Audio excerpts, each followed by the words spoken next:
the most successful Plushtuber to ever exist in the history of, well, Plushtubing.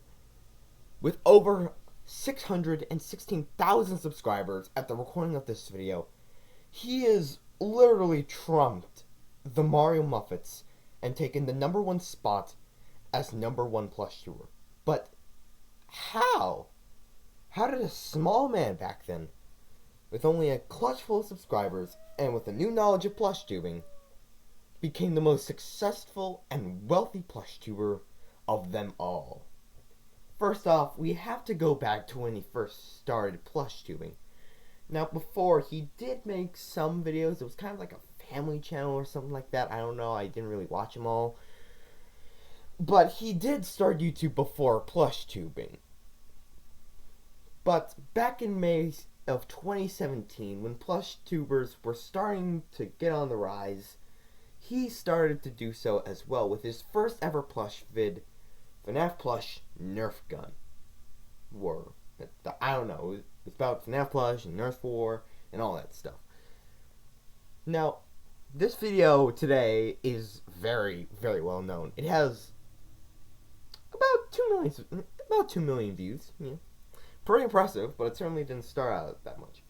However, he did have a good knowledge of how to edit videos back then, and a sizable amount of plushies. So he had a good start, especially with those intros of his. They were pretty good.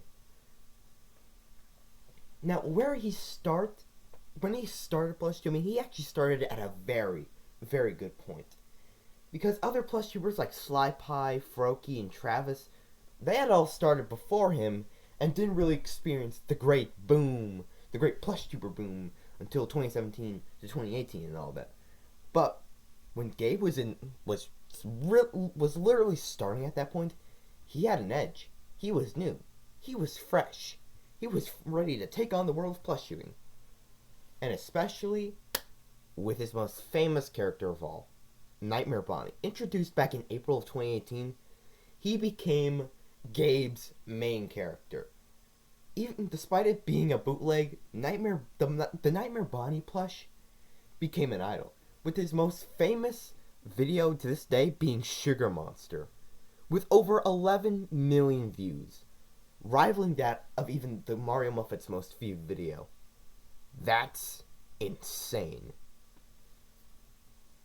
And pretty much, Nightmare Bonnie, he was literally the one thing that absolutely, positively made Gabe the superpower. And why do I say that, you ask?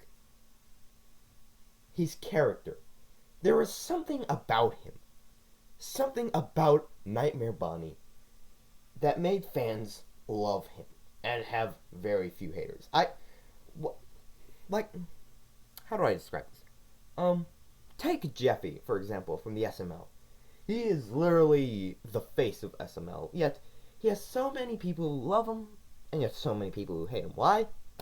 Because he makes fun of a certain group of people, if you would. And that pisses off a lot of people, especially the people that he's making fun of and all.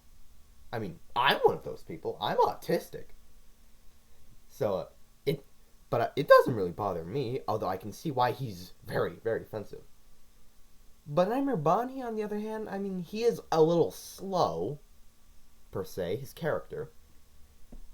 But overall, he's pretty much your average, normal, rebellious kid who just wants to play Fortnite all... Oh, no. Please, don't unsubscribe to me. No, I meant, he likes to play Apex. Yeah, Apex Legends. Yeah.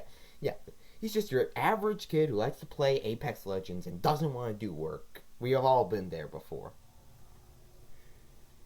And also the fact that his character is rarely hated upon. Like, I mean, most of the SML characters are always hated for something. Mario being a cheap dad, Rosalina for being a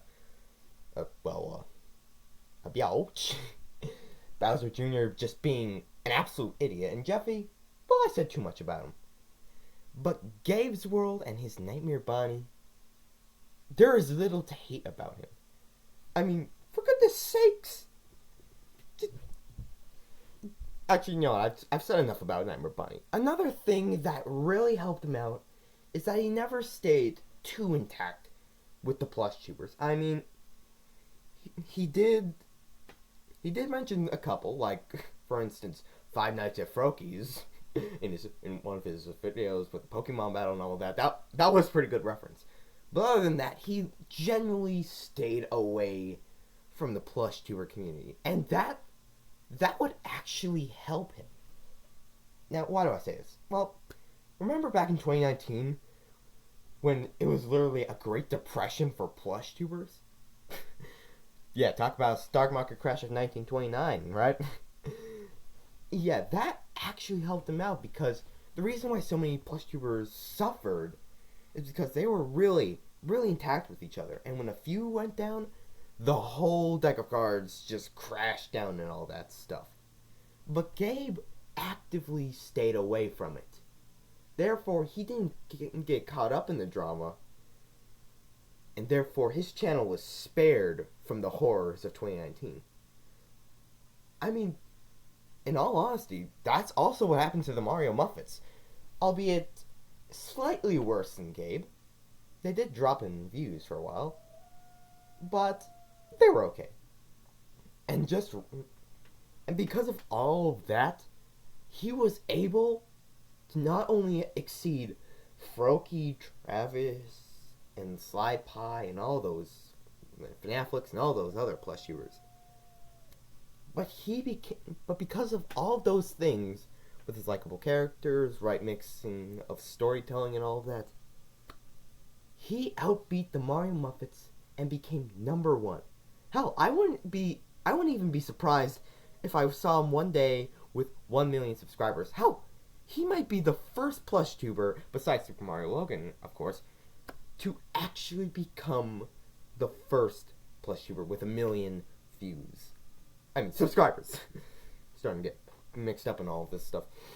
So, yeah, Gabe, I gotta say, man, you earned it. You worked hard the past 3 years, collecting plushies and making one of the most likable characters in plush history. I gotta say, man, you deserve it. And I hope one day you earn that golden play button as a symbol that even a Plushtuber can be something bigger. I hope you all enjoyed this video of how Gabe's World became literally the most popular Plushtuber in history and exceeded even the originals, the founding fathers, the Mario Muffets. This is Plushtuber Studios. Sorry. Come on. Oh, sorry. This is Plushtuber Studios signing out.